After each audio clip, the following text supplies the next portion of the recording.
India and Korea, both countries are really close to my heart. One is where I belong, one is where my heart belongs. This time I talked about the similarities of Korea and India and promised to do so and find out more similarities.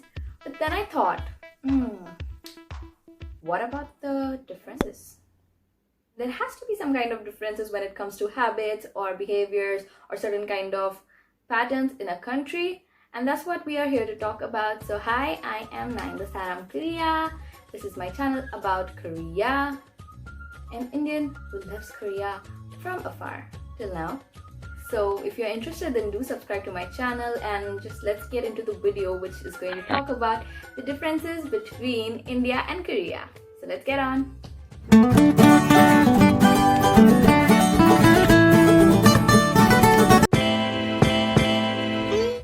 Oh, congratulations on your housewarming. ये लो मेरी तरफ से. चित्तरी 축하해요. 이거 선물이야. Housewarming in Korean is called as chiptiri. Chiptiri. Now, housewarming basically means whenever a person takes a new home or shifts to a new house, he kind of calls people just to celebrate the kind of, just to warm up the house. That's what the general idea of housewarming is. So Indians try to tend to give gifts that are really a little sophisticated to show generosity. So Indian people tend to give gifts that are more like dry fruits or something that could be food which is very rich, or sweets, or something kind of home decor.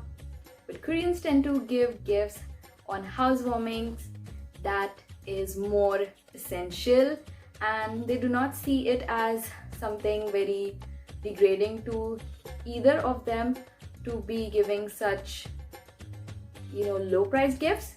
That's what it is.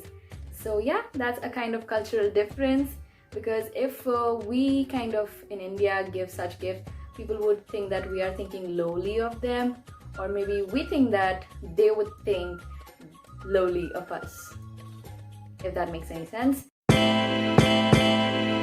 यार आज मन कर रहा है beer P लूं. What the hell?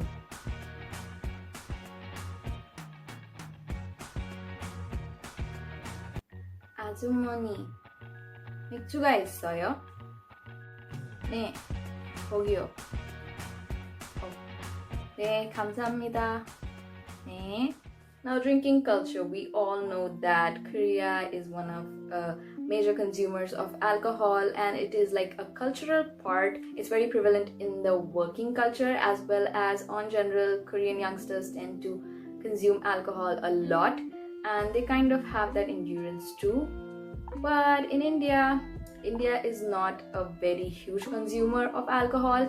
They are kind of tend to be average, but there is still a kind of thing where if a guy is drinking, that's kind of fine.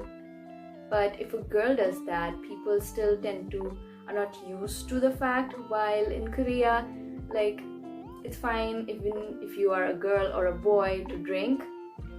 While in India, it is not. Like, it is, but still not so acceptable to the older generation.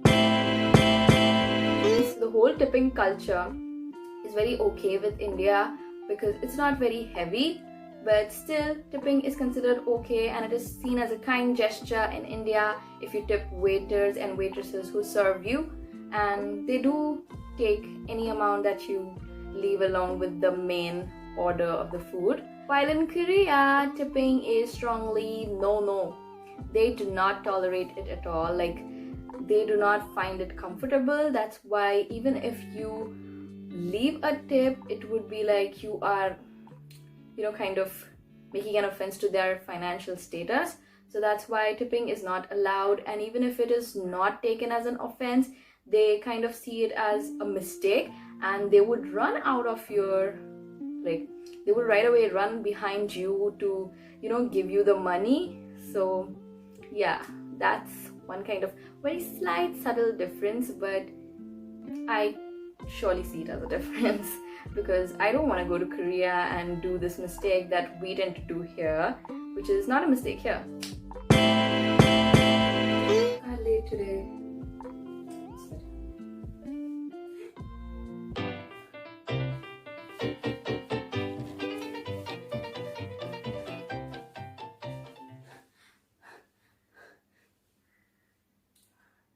I missed it.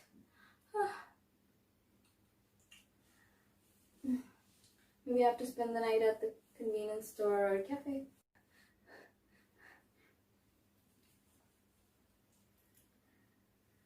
Hello?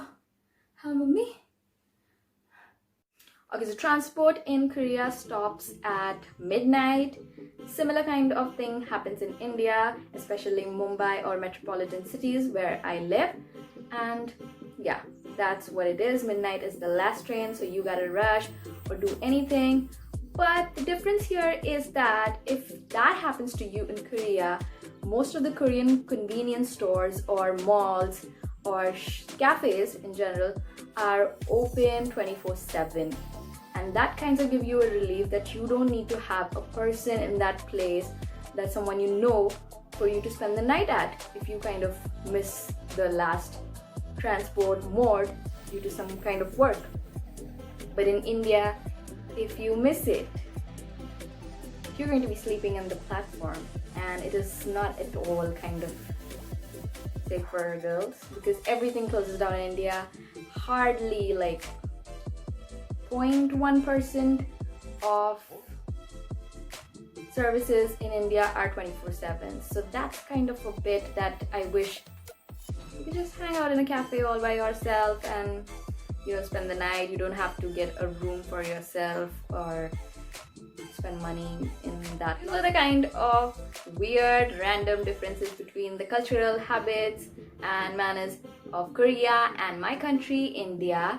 And yeah, they are kind of simple and subtle and very usual, and no one tends to very much talk about it in general, but I just thought comparing them would be fun. So here it is, and I hope that you enjoyed it, and if you did, then please do like it and share it with your friends. And if you have some time and are interested more in Korean kind of things and me as an Indian speaking about it, so do check out my channel and subscribe to it. For more Korea related information, you can check out korea.net's channels that are K-Influencer, Korea in Trend, Korea in the World, and gain some knowledge about Korea. I'll keep on adding information, and also if you want, you can follow me on my Instagram. I do a lot of K-pop related stuff there, so if you want, you can follow me there and check out everything that I do. And yeah, let's just wrap it up. Bye.